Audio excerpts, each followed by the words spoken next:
सवाल बीजेपी बार बार कहती है और आपके विरोधी भी कहते हैं कि अरविंद केजरीवाल जिन नेताओं का नाम लेकर के भ्रष्टाचार खत्म करने की खातिर हिंदुस्तान में खड़ा हुए, परचम उन्होंने उठाया था कि इन्हीं नेताओं के खिलाफ तो हम काम करेंगे ही, आज वही उन नेताओं के साथ खड़े हैं। पूरा इंडिया जो है उसमें कई ऐसे नेता हैं जिनका नाम वो पहले ले रहे थे, फहरिस्त लेकर के पढ़ रहे थे और उन नेताओं के साथ वो खड़े रहते हैं। पर आप बताइए कि अगर देश में संविधान की धज्जियां उड़ रही हैं तो क्या देश में सब लोगों को साथ नहीं आना चाहिए? संविधान को दांव पे रखे नहीं। अरविंद केजरीवाल की सरकार के लिए बड़ा मामला क्या है? भ्रष्टाचार के खिलाफ युद्ध या नरेंद्र मोदी को हटाना? आम आदमी पार्टी और अरविंद केजरीवाल जी के लिए सबसे जरूरी है इस देश के संविधान को बचाना। जब संविधान भी हम लड़ें, देश का अगर संविधान बचेगा तो फिर हम किसी चीज के खिलाफ भी लड़ सकते हैं। भ्रष्टाचार के खिलाफ लड़ सकते हैं, बेरोजगारी के खिलाफ लड़ सकते हैं। इसी के लिए लोकतंत्र बना है। लेकिन अगर इस देश में लोकतंत्र ही नहीं बचेगा तो आप कैसे लड़ेंगे? जो दर्शक आपको सुन रहे हैं उनको यह बात ऐसा लग रही होगी कि आतिशी ये कह रही हैं कि सत्ता में आने की खातिर भ्रष्टाचार से समझौता करना पड़े तो कर लेना चाहिए। देखिए, सबसे जरूरी है इस देश के संविधान को बचाना।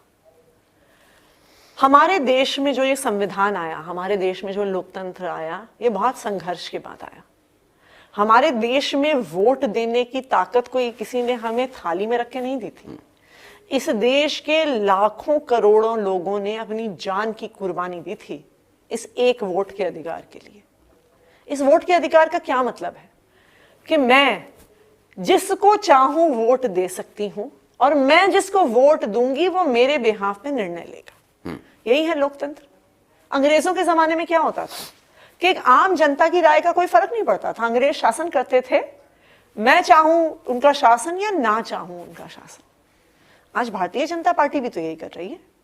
दिल्ली में उन्होंने एक चुनी हुई सरकार की सारी ताकत छीनने का एक कानून पास कर दिया है।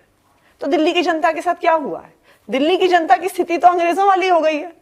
दिल्ली की जनता चाहे किसी को वोट दे, नहीं, ये बहुत जरूरी है इस बात को देखना। मैं आता हूं। दिल्ली की स्थिति आज तकरीबन अंग्रेजों के राज की ही तरह है कि जैसे तब वाइसरॉय बैठते थे, वाइसरॉय के पास पूरी ताकत होती थी, जनता क्या चाहे क्या फर्क पड़ता है। कांग्रेस भी आपके साथ सहमत नहीं होती है। कांग्रेस भी कहती है कि शीला जी भी मुख्यमंत्री थी, साहिब सिंह वर्मा भी थे, मदन लाल खुराना भी थे।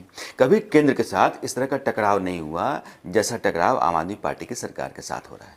क्योंकि केंद्र के साथ इसलिए टकराव नहीं हुआ क्योंकि जैसे ही आम आदमी पार्टी की सरकार बनी, भारतीय जनता पार्टी को अरविंद केजरीवाल से इतना डर लगता है।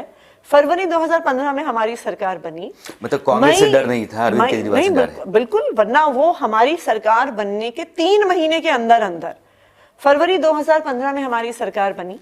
मई 2015 में एक इल्लीगल नोटिफिकेशन के माध्यम से उन्होंने दिल्ली की सरकार की ताकत छीन ली। उस इल्लीगल नोटिफिकेशन के खिलाफ 8 साल हमने संघर्ष किया। 8 साल की कानूनी लड़ाई के बाद सुप्रीम कोर्ट ने एक तरफा फैसला दिया कि वो जो एमएचए का आदेश था वो गैर कानूनी था, वो गैर संवैधानिक था। तो पता चल गया ना कि जो भारतीय जनता पार्टी 8 साल से हमारी ताकत छीन रही थी वो गलत था।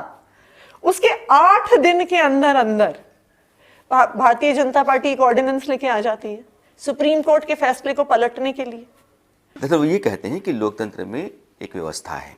दिल्ली जो है वो नेशनल कैपिटल है और इसका अपना एक नियम कायदा है। इसको आप राज्य का दर्जा नहीं दे सकते हैं या फिर अधिकारियों के ट्रांसफर पोस्टिंग का अधिकार राज्य सरकार को दे दिया जाता है। तो यहाँ दूतावास हैं, राजनयिक रहते हैं, बाकी बहुत सारे काम होते हैं जो सिर्फ राज्य के भीतर नहीं होते हैं बल्कि दिल्ली जो केंद्र की सरकार है उसके दायरे में भी होते हैं। अधिकार बहुत ज़्यादा नहीं दिए जाने का प्रावधान अगर संविधान में किया गया तो बहुत सोच समझ के किया गया था।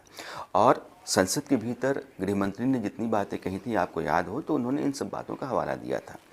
लोकतांत्रिक व्यवस्था में चीज़ें गड़बड़ ना हों, इसलिए वो जो संवैधानिक मर्यादाएं रहीं उनका बने रहना बहुत ज़रूरी है। इसलिए संसद के ज़रिए दोबारा उस सुप्रीम कोर्ट के फैसले को ठीक किया गया, यही सरकार ने कहा था। देखिए, मैं भी इस बात से सहमत हूँ कि संवैधानिक मर्यादाएं बना रहना बहुत ज़रूरी है। और संविधान की ये पहली मर्यादा है कि जनता जिसको वोट देगी उसका शासन होगा, उसकी सरकार होगी। ये लोकतंत्र का और हमारे देश का पहला संविधान का सिद्धांत है। अगर आप चाहते हैं कि दिल्ली में आपको कैपिटल है दिल्ली का, तो मत कर रखिए यहाँ पे विधानसभा, भंग कर दीजिए, बना दीजिए दिल्ली को यूनियन टेरिटरी। और सुप्रीम कोर्ट ने स्पष्ट तौर से कहा था कि अगर अफसर मंत्रियों की बात नहीं सुनेंगे, चुनी हुई सरकार की बात नहीं सुनेंगे, तो वो जनता की जो मैंडेट है उसे कैसे इंप्लीमेंट करेंगे।